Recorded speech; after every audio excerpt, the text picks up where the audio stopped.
नमस्कार, मैं हूं अविनाश सिंह और आप लोग देख रहे हैं नेशनल दस्तक।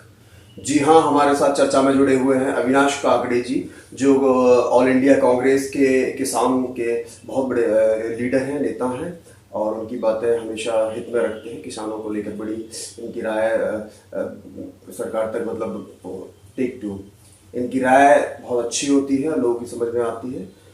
तो एक बार फिर ये हमारे साथ जुड़ने के लिए अविनाश सर, आपका बहुत बहुत स्वागत है। और आज जो चर्चा होगी वो आरएसएस और तालिबान को लेकर होगी। इन दोनों में समानताएं कितनी हैं, आखिरकार संगठन है या आतंकी संगठन है।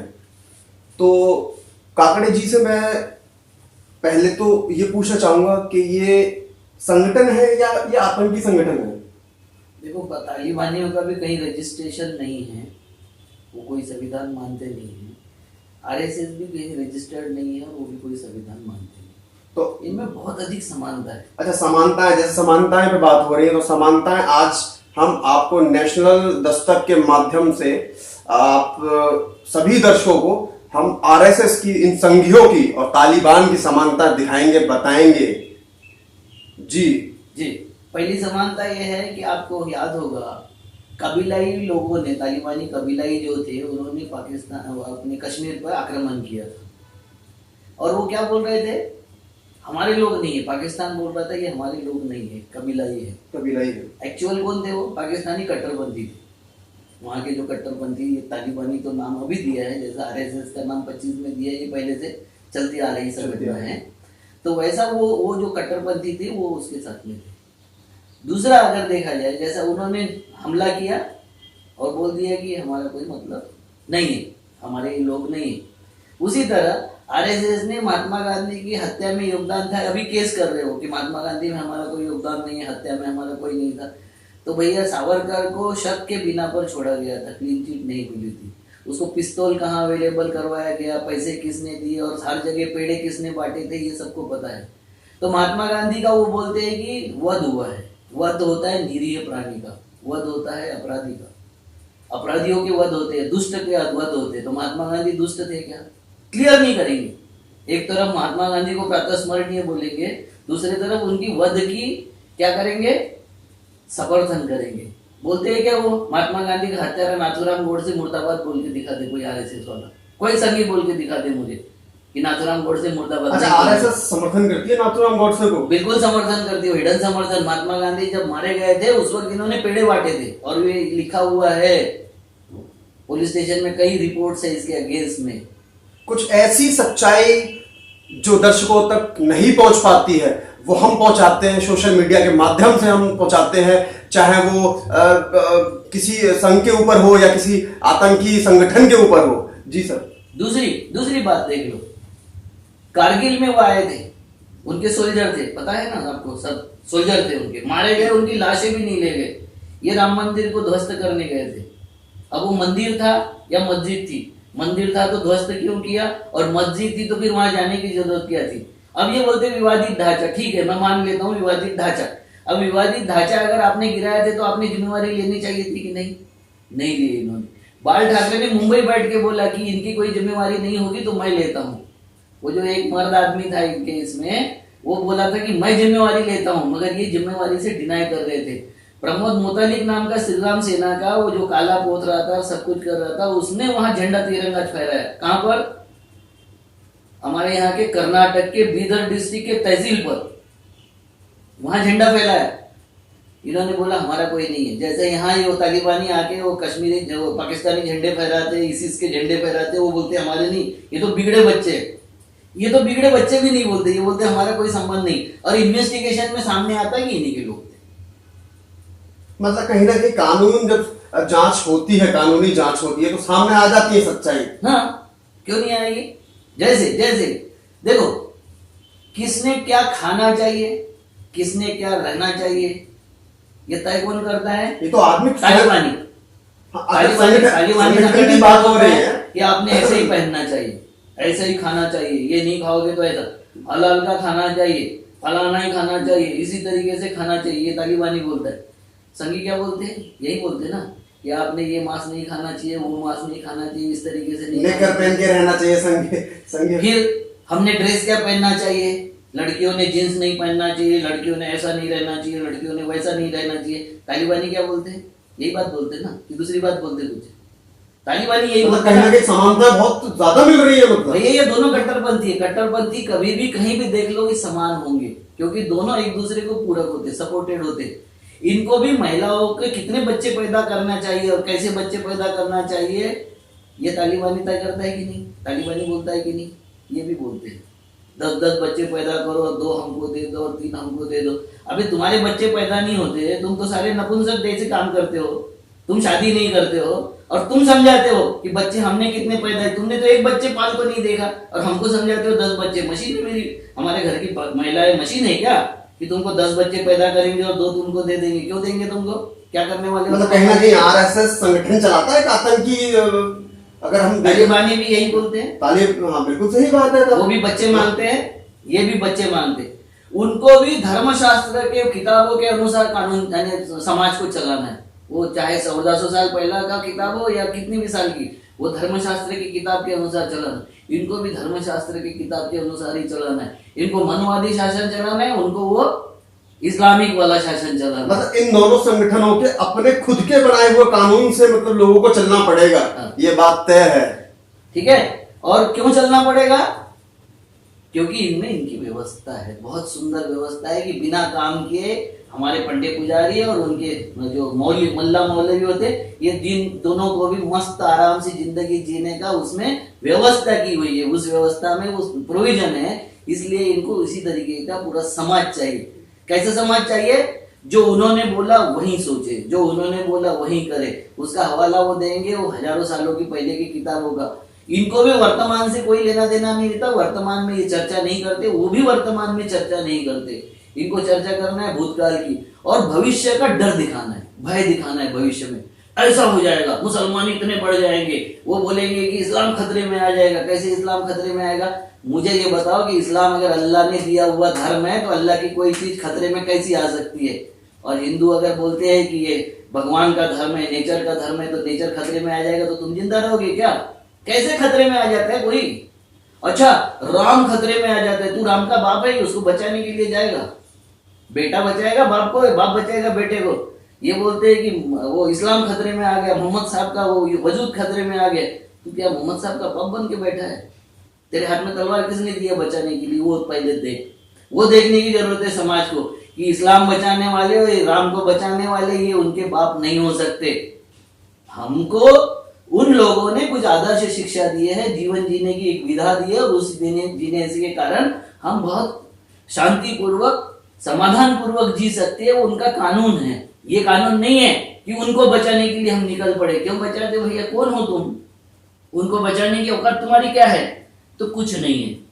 और दोनों के दोनों संगठन, दोनों जो ये कट्टरपंथी ये होंगे या और भी आरएसएस और तालिबानी संगठन कट्टरपंथी, ये दोनों नियंत्रण चाहते, समाज के मन मस्तिष्क एजुकेशन पैसा शिक्षा हर चीज पे नियंत्रण चाहते। इनकी भी यही काम, मतलब इनकी हुकूमत के अनुसार काम हो। हाँ, उनके ये हुकूमत चाहते हैं अपनी, हुकूमत चाहते हैं अपनी। और वो हुकूमत के लिए धर्म का सहारा लेते हैं, ये मजहब का सहारा लेते हैं। और इसके लिए वो पुरान परंपरा के लिए कौन कैसे कपड़े पहने, कौन गोल टोपी पहने, कौन काली टोपी पहने, कौन कच्छा पहने, कौन बनियान पहने, कौन क्या पहने। देश में क्या चल रहा है भाई? डेमोक्रेटिक देश है, हमने सबको खाने पीने की, रहने की, घूमने की, धंधे पानी की, बोलने की सब आजादी। ये भी बोलने की आजादी से मना करते, वो भी बोलने की आजादी से मना करते। इनको भी दोनों को आजादी नहीं चाहिए, आपके बोलने की आजादी ये छीनना चाहते, चाहे वो कट्टर मुसलमान हो चाहे वो कट्टर हिंदू हो। अच्छा, कहीं ना कहीं काकड़े साहब एक चीज और मेरे दिमाग में आई है और मैं आपसे पूछना चाहूंगा कि इन दोनों संगठनों को चलाने के लिए फंडिंग कहीं ना कहीं सरकार का इसमें हाथ रहता है? नहीं, अगर हिंदुस्तान की बात करें या पाकिस्तान को यहाँ डिस्टर्ब करने के लिए जो जो लोगों को चाहिए। देखो, देश में प्रोग्रेस जब होते रहता है तो ये प्रोग्रेस किसको किसको नहीं चाहिए? हमारा प्रोग्रेस, हमारी कॉलोनी किसको बनाना है? तो जिनके पास में एक्सेस प्रोडक्शन है उनको हम उनकी कॉलोनी बनाना है। तो हमारे यहाँ जो भी इस तरीके के चलते हैं संगठन, वो हमारे यहाँ कुछ उन्नति ना हो, हमारे यहाँ कोई डेवलपमेंट ना हो, हमारे यहाँ प्रोडक्शन सेक्टर बढ़ ना जाए, इसलिए ये सब लोगों का उपयोग किया जाता है। और ये उपयोग होते हैं, ये यूज्ड है, सारे सब के सब यूज होते हैं किसी ना किसी के माध्यम से। और ये अपने अस्तित्व के लिए, अपने किन्हीं चंद लोगों के अस्तित्व के लिए, उनके भी चंद लोगों का अस्तित्व है, इनके भी चंद लोगों का अस्तित्व चलते रहता है। जब भी कश्मीर में विवाद होता है, जब वहां सीजन शुरू होता है, टूरिस्ट सीजन शुरू होता है, उस वक्त वहां विवाद चल रहा होता है। क्योंकि कश्मीर में अगर टूरिस्ट जाएगा तो सामान्य लोगों के हाथ में पैसा आ जाएगा, और उनको पैसा आ जाएगा तो उनका जीवन अच्छा होने लग जाएगा। तो टूरिस्ट नहीं आना चाहिए और सामान्य लोगों के पास में पैसा नहीं जाना चाहिए, इसलिए ये पूरा षड्यंत्र शुरू होता है। आप ध्यान रखो कि जहां भी बवाल शुरू होगा कश्मीर में, टूरिस्ट सीजन जैसा शुरू हो जाएगा वैसे कश्मीर में बवाल शुरू हो जाएगा। ये कौन करता है षड्यंत्र? किसके षड्यंत्र है ये? वैसे ही होता है। मतलब कहीं ना कहीं अगर ये बात हो तो पर्यटकों को वहां जाने में मतलब रोका जाता है कि अगर वहां जाएंगे, टूरिस्ट जाते हैं वहां, इनसिक्योर्डनेस पैदा किया तो फिर भगवान और फिर वो जो आध्यात्मिक शक्ति और फिर वो धार्मिक ग्रंथ, उसके शरण में लोग जाना शुरू कर देते हैं। आप अगर असुरक्षा महसूस करोगे और आपको लगेगा कि हमारे हाथ में कुछ नहीं है, तो फिर आप कहाँ जाओगे? अज्ञात की तरफ जाओगे ना, कि अज्ञात मुझे सुरक्षा देगा। एक्चुअल अज्ञात सुरक्षा अगर देता तो सारे आरएसएस के मुखिया के पास में क्यों एसपीजी सुरक्षा है भाई? भगवान पे विश्वास नहीं है तेरा अगर भगवान पे विश्वास है तो तेरे को सुरक्षा की जरूरत क्या है? जबकि संविधान की सुरक्षा की जरूरत क्या है? धर्म की बड़ी बड़ी बातें करते हैं आरएसएस वाले। जितने महंत होंगे, जितने बड़े बड़े जो मठाधीश होंगे, वो चाहे मुसलमानों के हो, चाहे, मैं तो उनसे आह्वान करना चाहता हूँ कि अगर सब सचमुच में आपका अल्लाह पे भरोसा है और भगवान पे भरोसा है, सुरक्षा वापस करो। ये क्योंकि संविधान की सुरक्षा है। जो संविधान आपको नहीं चाहिए, उस संविधान ने दी हुई आपको सुरक्षा है, वो पहले वापस करो, तो मैं मानूंगा कि हाँ, आप भगवान पे विश्वास रखते हो। मेरे जैसे आदमी को सुरक्षा नहीं चाहिए क्योंकि मैं जनता पे विश्वास रखता हूँ। तुम तो जनता पे भी नहीं रखते और संविधान पे भी नहीं रखते, तो आपको सुरक्षा की जरूरत क्या है? ये था चौंका देने वाला खुलासा। आरएसएस और तालिबान में समानताएं कितनी हैं? लगभग जो काकड़े जी ने हमें बताया है, जो कैमरे पर बोला है, उसमें तो मुझे कहीं कोई दुराया नजर नहीं आ रहा। दोनों संगठन एक दूसरे को इस तरीके से मतलब काम करते हैं कि इन्हीं की हुकूमत चले। आरएसएस की सत्ता आई जब ही ओवैसी बढ़े, उसके पहले ओवैसी का इतना बड़ा नाम नहीं था। एक दूसरे को पूरक भी है। तो काकड़े साहब, मैं एक चीज और आपसे जानना चाहूंगा और आपकी इस पर राय भी चाहूंगा। ये दोनों संगठन, एक तालिबान संगठन हुआ है जो मुस्लिम चलाता है, और एक आरएसएस कट्टर मुस्लिम चलाता है। इसमें भी होता है मुस्लिम और कट्टर मुस्लिम, हिंदू और कट्टर हिंदू, ये दोनों ही शब्द बड़े अलग अलग हैं। खैर वो बात और है। अच्छा काकड़े साहब, एक चीज और मैं आपसे जानूंगा, ये जो दोनों संगठन हैं, लगभग अगर हम इसको सही नजरों से देखें, जनता की नजरों से देखें, तो जिस तरीके से आपने समानताएं दिखाई हैं दोनों संगठनों में, इन संगठनों को रहने का कोई अधिकार, हिंदुस्तान की अगर बात करें, आरएसएस को रहने का कोई अधिकार नहीं होता है। जिस तरीके की ये बातें करते हैं, जिस तरीके का ये संगठन चलाते हैं। हम डेमोक्रेटिकल सोसाइटी है, यहाँ हर विचार रहता है। दुनिया का जितने धर्म हो गए, जितनी विचार, लेकिन ये तो आतंकी पैदा करता है ना। फिर आरएसएस का काम ये है कि बच्चे, औरतों से बोलता है कि आप बच्चे पैदा करिए, 2 बच्चे हमें दीजिए, मतलब ताकि उन्हें कोई ऐसे पाठ पढ़ा सके, उनके ऊपर हुकूमत जमा सके। ये तो बहुत ज्यादा मतलब एक पीढ़ी गलत तरफ जा रही है। कट्टरपंथी की इस देश में कोई जगह नहीं है। ये देश कैसा है, हम जब बोलते हैं कि सर्वभूति परमेश्वर, सब जगह ईश्वर की हम जब कामना करते हैं, तो हमको मस्जिद में भी ईश्वर दिखाई देता है, मंदिर में भी दिखाई देता है, चर्च में भी दिखाई देता है, गुरुद्वारे में भी दिखाई देता है, पेड़ में भी दिखाई देता है, जानवर में भी दिखाई देता है। मगर ये कट्टरपंथी बोलते खाली गाय में देखो, भैंस में देखने की जरूरत नहीं ईश्वर को, बकरे में देखने की जरूरत नहीं ईश्वर को, मंदिर में देखो, मस्जिद में देखने की जरूरत नहीं है। हमारी विचारधारा अगर यहाँ जिंदा रही इस देश में, सेकुलर आज गाली हो गई है, गाली की तरह यूज किया जाता है सेकुलर को। सेकुलर का मतलब क्या है? सर्वभूति परमेश्वर, यही मतलब है ना कि सब तरफ परमेश्वर का दर्शन करना, यही मतलब है सेकुलरिज्म का। सेकुलरिज्म का मतलब किसी का तुष्टीकरण नहीं है और किसी का विरोध नहीं है। कोई कट्टरता सेकुलरिज्म में नहीं आती है, समझने की जरूरत है। अगर जब कट्टरता आती है, ये देखो इस दुनिया में करीबन 52 मुस्लिम देश है, उसमें से किस देश में रिसर्च चल रहा है, किस देश में शांति है, किस देश में डेमोक्रेसी है, ये देखने की जरूरत नहीं। सबसे ज्यादा दुनिया में अगर सुखी, समाधानी और सुरक्षित मुस्लिम कहीं होगा तो हिंदुस्तान में है। वो इसलिए है कि यहाँ बहुसंख्याक का नॉन कट्टर हिंदू रहता है, धर्मनिरपेक्ष हिंदू रहता है। जो धर्मनिरपेक्षता का मतलब मस्जिद में भी भगवान को देखता है, वो जब तक हिंदू यहाँ है और वो बहुसंख्या में है, यहाँ सेकुलरिज्म सुरक्षित है। और सारे धर्म, पारसी धर्म भी यहाँ सुरक्षित है, इतना सफेदी सा धर्म रह गया यहीं, वहीं सुरक्षित है। बोहरा भी यहाँ सुरक्षित है। कौन सुरक्षित नहीं है यार? यहाँ दुनिया के सारे मजहब, सारे विचारधारा सुरक्षित है, क्योंकि यहाँ का जो धर्म है वो इतना ब्रॉड हार्टेड है, ब्रॉड माइंडेड है कि वो सभी को अपने में समाने की ताकत रखता है। और उसके विरोध में जाके आरएसएस कहता है कि नहीं नहीं, वो देखो मुसलमान है तो अपने भगवान के प्रति कितने जागरूक रहते हैं, किस तरीके से वो लड़ते हैं, किस तरीके से वो अपनी प्रतिक्रिया देते हैं। तो मैं कहता हूँ इसीलिए वो मुसलमान है और इसीलिए हम यहाँ के हिंदुस्तानी हिंदू है, भारत के हिंदू हम इसीलिए है कि हमको एक्सेप्ट करने की ताकत है। हमने नेचर के गुण, जमीन सहती है, पानी सहता है, हवा सहती है, सूरज भी सारे अत्याचार सहता है। वैसा यहाँ का मूल संस्कृति है कि सह लो, कुछ नहीं होता है, समावेश कर लो, अपने में समाविष्ट कर लो। ये कहने वाला जो धर्म है उसको इनको मिटाना है। इनको भी ये धर्म कट्टर बनाना है और वो कट्टरता रोकने का काम मैं, मेरे लिए जितनी शक्ति है मेरे में उतनी शक्ति से मैं करते रहता हूँ। क्योंकि हम बुद्ध की फिलॉसफी में रहते हैं, हम बुद्ध को मानते हैं, हम गांधी को मानते हैं। बुद्ध की फिलॉसफी ये हमको सिखाती है कि जब तक पंचेंद्रियों में से 2 इंद्रिय कोई चीज को कंफर्म ना करे उसको मानना नहीं है। हमको नहीं मानना चाहिए उस चीज को, वो भ्रामक है, कल्पना है। लेकिन आरएसएस कहता है कि हर चीज को मानना चाहिए, मूर्तियों को मानना चाहिए, मंदिर मस्जिदों को मानना चाहिए। आरएसएस कैसा, किस तरीके का संगठन है ये चाहता क्या? आरएसएस की मांग, डिमांड क्या है? मतलब क्या अपने आप को दर्शाता है कि वो अपना, देखो उनका धर्म ये धंधा है, धर्म समर्पण नहीं। हमारे लिए धर्म समर्पण, हमारे लिए धंधा नहीं। और धर्म क्या है? तो जो धारण करने की चीज है, पानी ने प्यास बुझाने का गुण धारण किया है, उसका गुण है, वस्तु है तो उसका गुण है होना, और उसका धर्म है प्यास बुझाना। वो अमेरिका में भी बुझाता है, रशिया में भी बुझाता है, हिंदुस्तान में भी बुझाता है, और दिल्ली में भी बुझाता है, और चांद पे भी बुझाता है। वो आदमी की भी बुझाता है, और जानवर की भी बुझाता है, और पेड़ की भी बुझाता है, और पौधे की भी बुझाता है। वो हिंदू की भी बुझाता है और मुसलमान की भी बुझाता है। आपका अपना धर्म है, आप जिस चेयर पे बैठे हो उसका अपना धर्म है, या आप जो कैमरा लगाया उसका अपना धर्म है। वो ये नहीं पूछेगा कि तूने खरीदा तो तेरा रिकॉर्डिंग करूंगा, अविनाश ने नहीं योगदान दिया तो उसका नहीं करूंगा, वो नहीं बोलता है, क्योंकि उसका धर्म है। तो धर्म क्या होगा? जो त्रिकाला बाधित सत्य होगा, अनंत होगा, अखंड होगा, सबके लिए समान होगा, ऐसी चीज को धर्म बोला जाता है। धारयते इति धर्मा, जो चीज हमने धारण की वो धर्म है। और ये जो सिखाते हैं ये धर्म नहीं है, ये उपासना पद्धति है, थैंक्स गिवन प्रोसेस है।